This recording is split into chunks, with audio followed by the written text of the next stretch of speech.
प्यारे अधिवक्ता साथियों, सभी को हमारा विनम्र अभिवादन। आप सभी लोग इस ग्रीष्म ऋतु में जो पसीने से तरबतर कर दे रहा है, खास करके प्रयागराज उससे सटे ज़िलों में कहीं कहीं तो बारिश हो गई है, लेकिन उस बारिश का 2-3 दिन से अधिक असर नहीं होता है।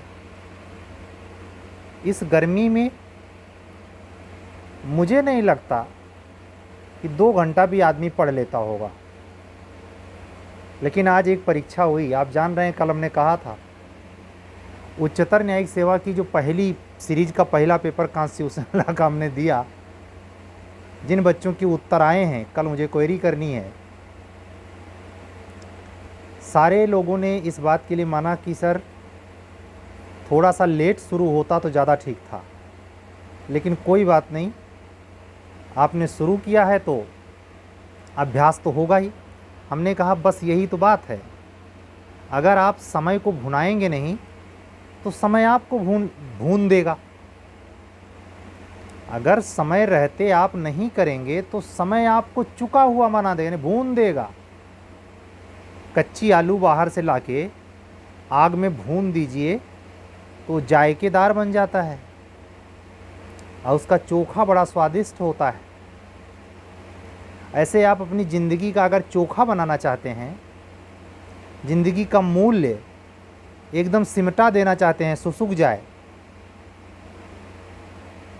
सोइए, मटर गश्ती करिए, ओवर कॉन्फिडेंस में रहिए, शर्म से बढ़िए, प्रतिष्ठा के चक्कर में झूठी प्रतिष्ठा के चक्कर में अपने अहंकार को झुकने मत दीजिए। ये सारी जलालत आप कर लीजिए, और जब उम्र ख़त्म हो जाए तब बच्चों से गाना गाइए कि हमने यहाँ मारा था शब्द वेदी बाण, हमने यहाँ मारा था शक्ति वेदी बाण, हमारे ज़माने में ये होता था फलनवा ढिमका। क्या फ़र्क पड़ेगा? अपने बच्चे के सामने सिर्फ आपका रिजल्ट बोलता है, समाज दूसरे नंबर पर आता है। चाहे आप शादीशुदा हों चाहे ना हों, परिचय आपका परिणाम है। इसीलिए ज़्यादातर जीवन में जो सक्सेस ना पाने का टीस होता है, वो समाज से ज़्यादा अपने बच्चे के प्रति अपनी जवाबदेही के बिखर जाने की वजह से, हीन भावना के ग्रसित होने से, फ्रस्ट्रेशन के आ जाने का कारक भी बनता है। तो अगर इन सब नौबतों से 2-4 होना है और खुशी खुशी होना है तो कोई परवाह नहीं है, समय गुजरता जाए। ये भी कहूँगा, ज़िंदगी पद पाना ही थोड़े है, ज़िंदगी के और सुरखुरे हैं। आनंदपूर्ण जीवन का अर्थ पद से युक्त होना कदापि नहीं है, बहुत ऊंची अवस्था है। उसको कहीं ये मत समझ लेना कि महंगे कपड़े, ब्रांडेड, महंगी गाड़ी, ऊंचा मकान, सुखपूर्ण बिस्तरा, इसका संबंध आनंद से नहीं होता, इसका संबंध सुख से होता है, भौतिक। तो लग्जरियस सामग्री, एसी कमरा या कुछ भी जो आपको शरीर के सुख में वृद्धि करे, वो आनंद नहीं है। आनंद और सुख में डिफरेंस है। आनंद ये है कि कोई प्यासा है, उसे पानी पिला दिया, निस्वार्थ भाव से कहीं थोड़ा श्रम कर दिया, श्रमदान कर दिया। कोई बहुत भयंकर पीड़ा में है, उसको हॉस्पिटल पहुंचा दिया, फ़ोटो नहीं खिंचवाने लगे वहाँ, या सेल्फी खींच करके एफबी पे डाल दिए। आज बाजारीकरण का युग है, सब कुछ बिक रहा है, तो ये भी बेचा जाता है कि हम अधिकारी हैं या हम सामान्य आदमी हैं, हमने आज 5 लोगों को भोजन कराया, बाकायदे फ़ोटो डाल दी जाती है। लोग देखते हैं, वाह वाह भी करते हैं, चाहे फर्जी ही करें। हम तो आपसे बताएं, पूर्णतया वास्तविक रूप से ये जानते हुए कि बिल्कुल सारहीन है, मैं बिल्कुल वैसा ही आचरण करता हूँ जो जैसे अन्य सोशल मीडिया के कर्मी करते हैं। तो आप हमसे सतर्क रहना। मैं अगर वाहवाही स्वीकार कर ले रहा हूँ या अपनी प्रतिक्रियाएं दे रहा हूँ तो उसका कोई मेरे आंतरिक वास्तविकता से लेना देना नहीं है। मैं वैसा ही हूँ ये गारंटी नहीं है। इस खाली समय को, जो खाली समय चल रहा है, 3-4 वीडियो में पहले मैंने कहा कि इसको खाली मत जाने दीजिए। कम से कम जो पर डे की तैयारी है, पढ़ाई है, उसमें ब्रेक मत आने दीजिए। आप लोगों की आदत तो ये है ही कि वैकेंसी आने के बाद एंड लगती है, उसमें कोढ़ में खाज का काम करता है परिस्थितियाँ, तबीयत ख़राब हो जाना, गर्मी, तमाम वजह है। तो उन सब वजहों को आप बहाने के तौर पर लेते हैं और सुस्त पड़ जाते हैं, अस्कत कर जाते हैं। इससे उबरना पड़ेगा। उम्र बीतती जाती है, यूं ही नहीं। आपके लाइफ में मैं बार बार कहूँगा, जो ये समय गुजर रहा है, जहाँ से आज की बातें शुरू हुई है, समय को अगर यूं ही जाने देंगे तो समय भी आपको भून डालेगा। वो कबीरदास जी की लाइन है ना, माटी से, कुम्हार से माटी कह रही है, मिट्टी जिससे वो घड़ा बनाता है, तो रौंदता है उसे। जब तक रौंदेगा नहीं तब तक वो चिकनी होगी नहीं, लुगदी बनेगी नहीं तो घड़ा बनेगा नहीं। तो जो मिट्टी रौंदी जा रही है, लुगदी बनाई जा रही है, वो मिट्टी कह रही है कुम्हार से, ऐ कुम्हार तू क्या मुझे रौंद रहा है, एक दिन ऐसा आएगा मैं रौंदूंगी तोए। कब? जब दुनिया छोड़ के जाएगा, जला दिया जाएगा, राख हो जाएगा, मिट्टी में मिल जाएगा, निर्गुण है। तो वैसे वक्त है। ये वक्त मैं ये नहीं कहता, आपको मैं और थोड़ा ओपन करूं, मैं कतई ये नहीं कहता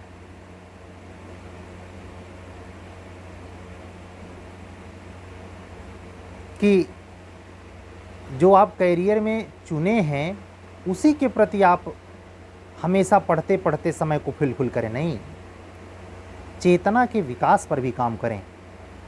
हम युवा हैं, अगर आपकी उम्र 20 साल के ऊपर है तो आपकी अमूल्य ऊर्जा चेतनागत विकास में संलग्न होनी चाहिए। एक चीज़ पक्की बता रहा हूँ, ये आप अपने बहुत क्लोज में नात रिश्तेदार हित मित्र में पाएंगे। जो आदमी, कहते नहीं, एक चर्चित कहावत है, सुपवा हंसे चलनियों हंसे जिसके 72 छेद। आप ऐसे प्रवृत्ति के अपने उम्र से 5 साल 7 साल छोटे, 10 साल बड़े ऐसे लोगों को पाएंगे कि उनमें मैच्योरिटी का विकास नहीं हुआ है। वो अपने व्यक्तित्व पर कभी निगाह नहीं डालते हैं, ना उनका उससे कोई लेना देना होता, क्योंकि वहाँ से वो उबे हुए होते हैं। लेकिन उनकी जिज्ञासा, उनकी चेतना एकदम चौचक खुल जाती है अगर उनको ये न्यूज़ मिल जाए कि आप पतन के रास्ते की ओर जा रहे हैं, जिससे आपका मान मर्दन किया जा सकता है, जिससे आपकी बढ़ती हुई अलौकिक आभा नष्ट हो सकती है।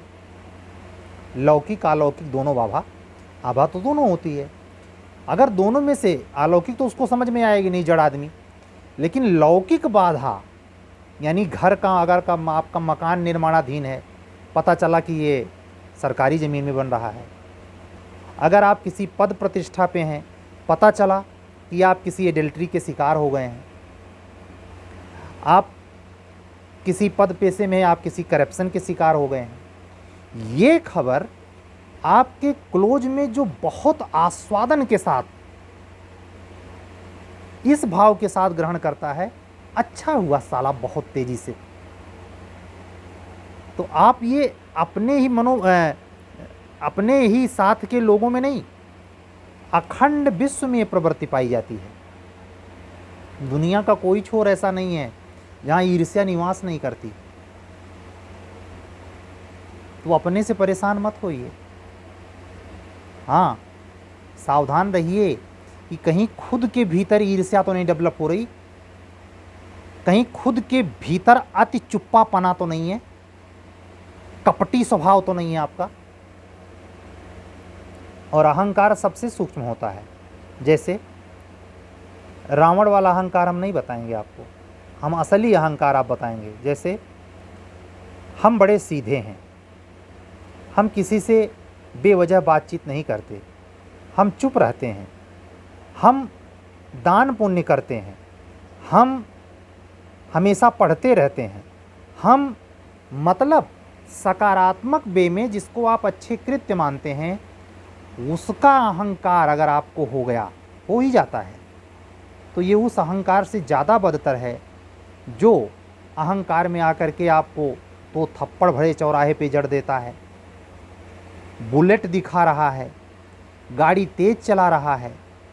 ये उस श्रेणी के अहंकार में नहीं आता जो इस अहंकार में आ जाता है कि मैं तो राम नामी दुपट्टा ओढ़ करके सात्विक आदमी हूँ, बाकी सब नीच हैं, मैं वेजिटेरियन हूँ, बाकी सब राक्षस हैं, मैं हमेशा आध्यात्मिक व्यक्ति हूँ, बाकी सब नरक में जा रहे हैं, मैं बड़ा सत्यवादी हूँ, बाकी सब पतन में जा रहे हैं।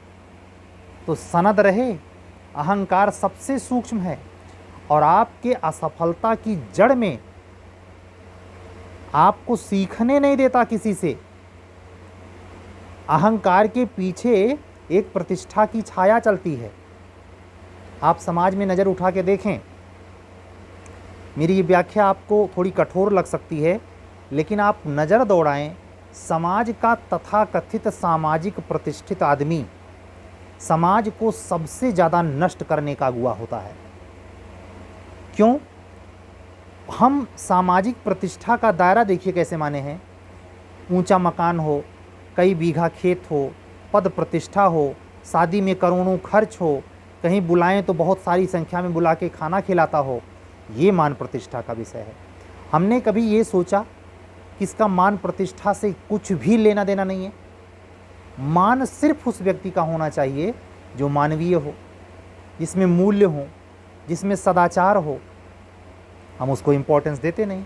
अरे जब हम अपनी भाषा को इम्पोर्टेंस नहीं देते, हजारों करोड़ों मील दूर अंग्रेजियत को हम इतना तवज्जो देके, अब तो सवर्ण क्लास हो, एससी, ओबीसी, एसटी, कोई क्लास हो हमारे यहाँ, एकदम धुरिया धाम से,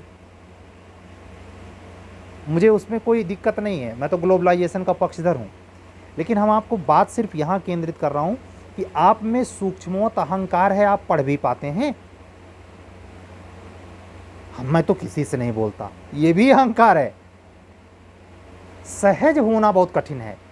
तो अगर आपका जीवन सहज है तो ये मान प्रतिष्ठा पद प्राप्ति के बीच जो संघर्ष आपका चल रहा है और उसके बीच में जो ये लोक निंदा चल रही है, व्यंग बाण चल रहे हैं, तीर पे तीर संधान करके साध साध के आपको मारा जा रहा है, इससे आप यूं ही निपट लेंगे। यकीन दिलाता हूं, अगर आप अहंकार रहित सहज अवस्था में हैं तो निश्चित तौर पर आप आनंद के साथ हैं। हो सकता है आपके जीवन में सुख कम हो, लेकिन आनंद पूर्ण जीवन आपका होगा। परमात्मा को क्या कहा गया है? परमानंद माधवम, परम आनंद का स्वरूप है वो, परम सुख का नहीं।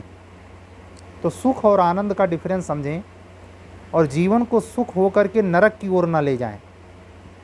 तप से राज, राज से सुख, सुख से नरक। बहुत तपस्या कर ली, आईएएस का पद पा गया, सारी लग्जरियस सुविधाएं कर ली, घर बैठे खा रहे हैं, तोड़ बढ़ा रहे हैं, बीपी हाई, सब कुछ हाई, लास्ट में खेला खत्म। क्या हासिल हुआ इससे? तो जीवन शैक्षणिक रूप से ही नहीं आपको विकसित करना चाहिए, बल्कि चेतनागत विकास होना चाहिए। चेतनागत विकास का मतलब जीवन मूल्यों का विकास, सकारात्मक गुणों का विकास, लेकिन उसके एक तरफा एक अहंकारी भाव से भी बचना है। बड़ी सूक्ष्मोत अवस्था है। इसलिए हम आपसे ये कहने की अपेक्षा ये ज़्यादा कहने पर जोर डालेंगे कि आप सदा सत्यवादी रहिए, पूर्ण पताका करिए, दान दक्षिणा करिए, ये सब बकवास नहीं। हम सिर्फ आपसे यही कहेंगे, परिस्थिति आपकी कोई भी हो, सहज रहिए, निर्मल चित्त रहिए, कपट रहित रहिए, आनंद के विषय बनिए। सुख मिले या ना मिले वो परमात्मा पे छोड़िए, लेकिन आनंद की आकांक्षा रखिए। और आनंद को पाने के लिए आपको जब तक निर्मल चित्त से आप अपने ऊपर काम नहीं करेंगे, ये पॉसिबल नहीं है।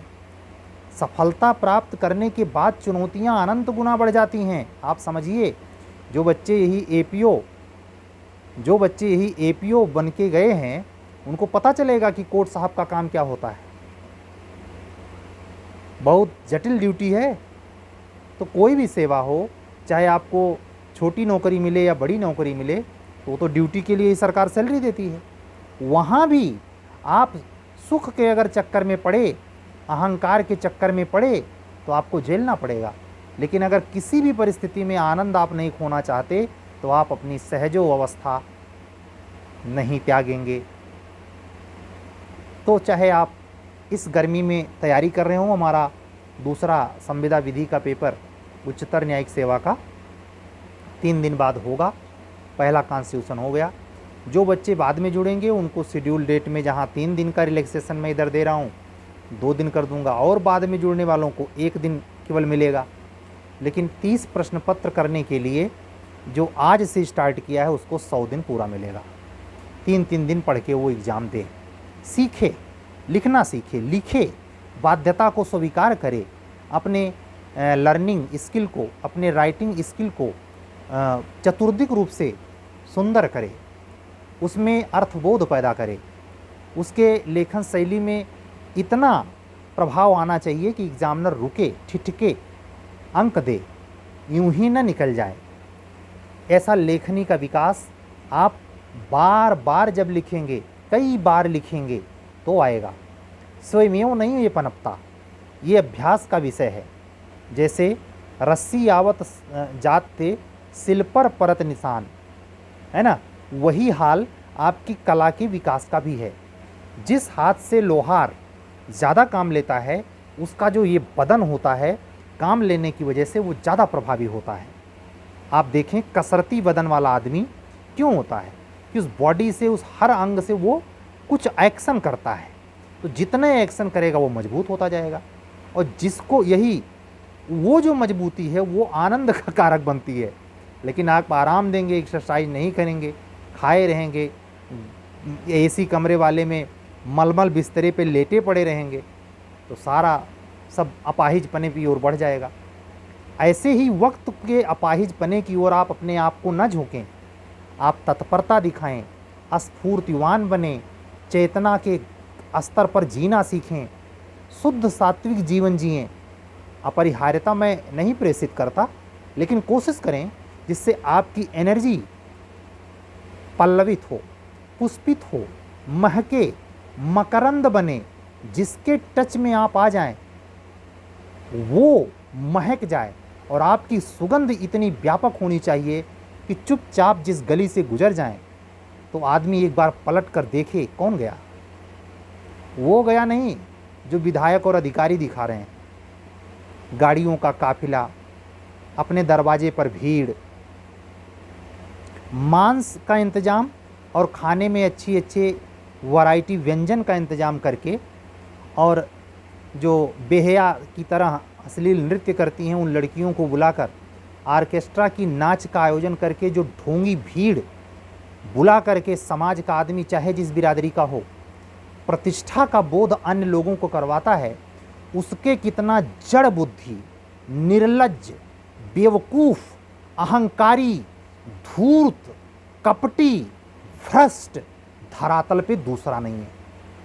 इसलिए अगर आप किसी भी पद पे हों, अगर इसको आप प्रतिष्ठा का विषय मानते हो या यही प्रतिष्ठा आप महसूस कर रहे हो, तो सतर्क हो जाएं।